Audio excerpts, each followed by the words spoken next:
কদিন ধরে সোশ্যাল মিডিয়াগুলোতে ঘুরে বেড়াচ্ছে যে চীন আবার অরুণাচল প্রদেশকে কিন্তু দখল করে নিচ্ছে একটু একটু করে। আর এটা নিয়ে সারা ভারতের সাথে কিন্তু বাংলাদেশ থেকেও প্রবল আলোচনা করা হচ্ছে। রিসেন্টলি বাংলাদেশ আর চীনের মধ্যে যে মৌগুলো স্বাক্ষরিত হয়েছে তারপর থেকে তো বাংলাদেশ নিজেকে সুপার পাওয়ার ভাবা শুরু করে দিয়েছে। তো আদতে যে ঘটনাগুলো ঘটছে এখানে বাস্তবতা কতটা রয়েছে?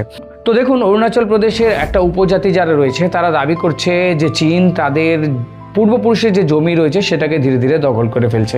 যদিও ইন্ডিয়ান আর্মি প্রেস নোট জারি করেছে যে আদতে এই ঘটনাটা সম্পূর্ণ মিথ্যা, কিন্তু আমরা সবাই জানি চীনের অভ্যাসই হচ্ছে অন্যের জমিকে নিজের বলে দাবি করতে থাকা। যেহেতু বাস্তবে লাইন অফ অ্যাকচুয়াল কন্ট্রোল যে রয়েছে সেই লাইন অফ অ্যাকচুয়াল কন্ট্রোলের একটা পয়েন্টের পর থেকে সীমানা যেটা নির্ধারিত রয়েছে তার কোনো স্পষ্ট রূপরেখা নেই।